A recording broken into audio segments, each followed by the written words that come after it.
Olá você, seja muito bem-vindo a mais comentando a lição. Terça-feira, meu povo, tem como tema 490 dias. Mas antes disso, meu nome é Ismael e eu sou seu anfitrião da lição dos jovens. Então pegue a sua lição, pegue a sua Bíblia, me acompanhe neste comentário porque essa lição tá muito top. E ó, como eu tava dizendo, terça-feira tem como tema 490 dias.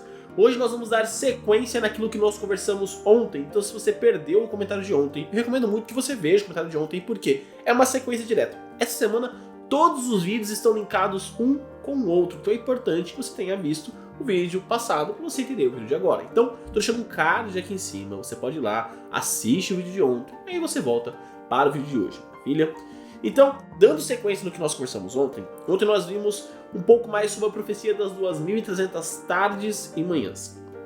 E hoje eu quero dar uma sequência na próxima mensagem de datas que é apresentado no capítulo 9 de Daniel. Então, eu quero para vocês aqui Daniel, capítulo 9, do verso 24 ao verso 27. E aqui o texto diz exatamente o seguinte, ó.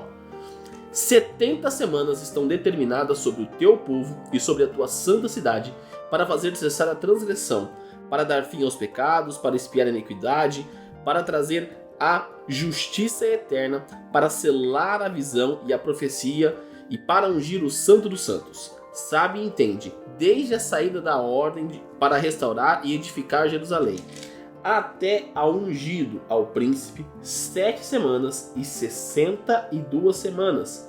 As praças e as circunvalações se reedificarão, mas em tempos angustiosos. Depois das 62 semanas será morto o ungido, e já não estará. E o povo de um príncipe que há de vir destruirá a cidade e o santuário, e seu fim será num dilúvio. Até o fim haverá guerra, desolações são determinadas. Ele fará firme aliança com muitos por 1 semana, e na metade da semana fará cessar o sacrifício e a oferta de manjares. Sobre a asa das abominações virá o assolador, até que a destruição que está determinada se derrame sobre ele. Tá bom, Ismael, eu não entendi absolutamente nada do que você leu. Então, para a gente entender melhor do que está se referindo nessa profecia, nós vamos olhar o contexto da profecia passada. Então vamos lá. Quando Daniel ele acaba capítulo 8, ele está angustiado. Por quê? Lembre-se que Daniel naquela mensagem ele está ali no cativeiro. Então Daniel ficou preocupado da nação de Israel continuar por 2.300 anos presas ali debaixo daquele jugo, debaixo daquela... Porque lembra, Daniel ficou angustiado, nós lemos ontem, no final do capítulo, ele entendeu a mensagem. Então o que acontece? Gabriel vem para tirar essa angústia do coração de Daniel, explicando, ó, sobre o teu povo estão determinadas 70 semanas, usando o mesmo conceito de dia, ano, então são 70 semanas, 70 vezes 7, 490 dias, ou seja, 490 anos. Então, para a nação de Israel estavam determinados 490 anos. Para quê? Para que eles pudessem voltar fielmente para Deus. Então, era necessário a resposta de Daniel que ele queria, o anjo ajudou a entender. Mas eu entendo que é um pouco complicado a gente entender isso. Então eu vou trazer agora um infográfico. Eu vou sair da tela e vai ter um infográfico aparecendo para você agora, neste momento. Você vai perceber que neste infográfico ele está separado por cada profecia. Então nós temos ali, numa faixa azul, a profecia das 2.300 tardes e manhãs, que são 2.300 anos. Ali de Daniel capítulo 8, verso 13 e verso 14.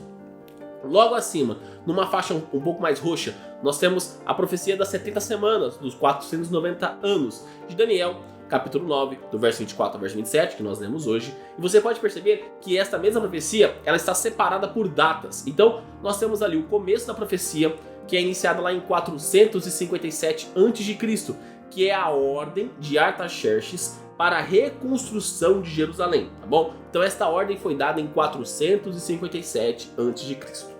E aí a profecia fala que passado 7 semanas seria a conclusão dessa reconstrução, que essa reconstrução terminou no ano de 408 a.C. Para você entender melhor sobre essa reconstrução, recomendo que você leia o livro de Esdras e o livro de Neemias, que vai te ajudar a entender um pouco mais sobre o que aconteceu neste período de 49 anos, tá bom? Então, contado essa data, nós temos 62 semanas para vir o ungido, tá? Nós vamos falar sobre essa vinda do ungido melhor na quinta-feira. Então, esse período de 62 semanas dão exatamente 434 anos. Então, desde a reconstrução de Jerusalém até a vinda do Messias, a vinda do ungido, são 62 semanas, 434 anos. Então, nesse período, seria o quê? Uma semana que a mensagem diz, mas que no meio da semana ele faria uma coisa diferente, seria a morte de Cristo. Então, no ano 27 depois de Cristo, Cristo é batizado. No ano 31, Cristo é morto. E no ano 34, Estevão é morto. E quando Estevão é morto, se você olhar lá no livro de Atos, você vai ver que Deus se levanta. Ou seja, é o período da graça da nação de Israel terminando. Era o momento onde o juízo da nação falou, gente, não dá mais. Vocês não aceitaram o Messias. Vocês não aceitaram o ungido. E é isso que aconteceu. Vocês não têm mais o que fazer. Acabou o prazo de vocês. E após isso, se nós tirarmos esse período de 490 anos dos 2.300 anos, nós temos 1.810 anos. E isso vai terminar em 1844, que foi o ano da grande desolação, onde as pessoas acreditavam que Cristo viria naquele ano. Porém, como nós estamos estudando, naquele ano, na verdade, foi o momento onde Cristo passa do lugar santo para o lugar santíssimo. É onde se iniciou o juízo investigativo. Agora essa imagem vai ficar um pouco maior para você, se você quiser dar uma pausa, olhar melhor cada detalhe, tirar um print, enfim, o que você achar melhor para você entender, tá bom? Então pode pausar o vídeo aí, dar uma olhada melhor nisso daí, para ficar um pouco mais fácil de você assimilar, porque aquilo que eu tô falando para vocês, aqui nós não temos tempo suficiente de abordar cada aspecto, então é dependente de você dar uma estudada melhor em cada assunto, tá bom? Bom, voltando aqui, então você entendeu aqui na visão geral da mensagem de que forma que essa profecia ela está distribuída com datas, tá bom? É importante nós entendermos que essas datas elas ocorreram, elas tiveram determinações e quando nós olhamos para a história, nós vemos que essas datas elas vão batendo. A nação de Israel demorou 49 anos para reconstruir a Jerusalém.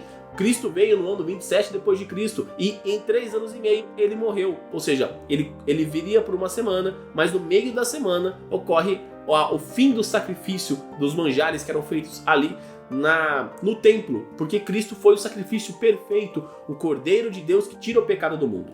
Então, a profecia das 2.300 tardes e manhãs, ela é extremamente importante, mas eu quero frisar para você que a profecia dos 490 anos está dentro da profecia das 2.300 tardes e manhãs. O termo usado para determinada, quando nós vamos ali para o hebraico, ele também quer dizer cortada. Para ser cortada, ele precisa ser retirado de algo que já foi apresentado.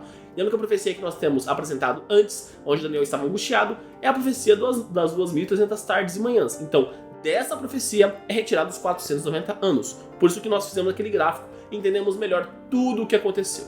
Então, eu espero que esse gráfico tenha ajudado você a entender melhor sobre a profecia das 2.300 tardes e manhãs e dos 490 anos, para entender melhor como a nossa história adventista tem base nessa mensagem. Afinal de contas, o começo da igreja adventista foi feito em 1854, com a grande desolação.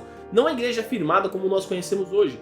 Isso foi só em 1863, 1864. Mas a ideia daquele povo que voltou a mensagem, voltou a proclamar as 3 mensagens angélicas, se iniciou em 1844. É um povo pequeno, que se reuniu, que começou a estudar a Bíblia e começou a entender que eles haviam errado a data, afinal de contas, não errado a data, melhor dizendo, errado o evento daquela data, afinal de contas eles perceberam que na verdade era uma mudança do santo para o santíssimo e também começaram a entender que era necessário voltar à verdade que havia sido derrubada e também proclamar que Cristo voltará em poder e grande glória e que precisamos voltar às verdades. Quais verdades? O sábado, os mandamentos, enfim, tudo aquilo que o chifre havia derrubado, aquele poder político-religioso havia jogado por terra para proclamar e blasfemar contra o Deus Altíssimo. Essa mensagem está apresentada em Daniel, está apresentada em Apocalipse, ou seja, o início da nossa igreja é uma igreja profética. Foi profetizado por Deus que um povo se levantaria e esse povo está sendo representado agora por eu e você. Então nós temos por obrigação proclamar a mensagem de Deus. Nós temos por obrigação voltarmos à verdade, apresentarmos as doutrinas bíblicas, aonde as pessoas às vezes se esquecem que nós temos o fundamento na palavra de Deus. A regra de fé nossa é única e exclusivamente a palavra de Deus. Então, a Bíblia nos apresenta a mensagem que Deus quer que nós proclamemos a este mundo que está perdido em trevas e que precisa urgentemente aceitar Cristo como Senhor e Salvador pessoal, para que eles tenham esperança na vida eterna, que tenham esperança de passar a eternidade com seus entes queridos e ao lado daquele que morreu para nos salvar. E neste momento, eu convido você a fechar os seus olhos e orar comigo. Querido amado Deus, obrigado, Pai, por mais um dia, obrigado, Pai, por esse estudo de hoje, onde nós nos aprofundamos um pouco mais, Pai, nas 2.300 tardes e manhãs, entendemos um pouco mais dos 490 dias, dos 490 anos, Pai. Pai, continue trabalhando em nós, continue derramando a sua sabedoria sobre nós, para que possamos continuar entendendo sobre essa profecia, Pai, para que possamos cada vez mais abrir o nosso coração, abrir a nossa mente, para que cada vez mais possamos nos aprofundar na Tua Palavra, Pai, para cada vez mais o nosso coração possa arder em proclamar a Tua verdade, Pai, que este mundo que está em trevas possa conhecer a Tua luz, Pai, e que nós possamos ser os mensageiros que apontam, que demonstram que o caminho, a verdade, a vida somente existe em Cristo Jesus, Pai. Continue conosco, perdoe os nossos pecados, Pai, porque somos falhos e pecadores, mas mesmo assim o Senhor nos convida a trabalharmos na Tua obra, Pai, e a estarmos com o Senhor por toda a eternidade. Tudo isso, Pai, eu te peço e te agradeço em nome do Seu Filho Jesus. Amém? Galerinha, não se esqueça de se inscrever aqui no canal para você dar aquela força e também para você não perder os conteúdos que são produzidos. Lembrando que os vídeos da lição são postados de domingo à sexta-feira e aos sábados, quinzenalmente, nós temos uma meditação para o seu coração. Então se inscreve no canal e ativa o sininho para você sempre receber as notificações, maravilha? Também deixa seu like nesse vídeo para mostrar que você gostou do conteúdo, para dar aquela força e também para o algoritmo do YouTube compreender que o canal é de qualidade, o canal é de relevância e que ele pode recomendar para mais pessoas, assim como você pode recomendar clicando aqui embaixo no botão de compartilhar e colocando nas suas redes sociais, Facebook, Instagram, WhatsApp, Telegram, enfim, a forma que você acha melhor de levar a mensagem de Deus a mais pessoas. E também clica aqui, ó, nessa playlist da Lição dos Jovens e nessa outra playlist das meditações que eu faço aos sábados com vocês. Então é isso, galera, um forte abraço a todos e até mais!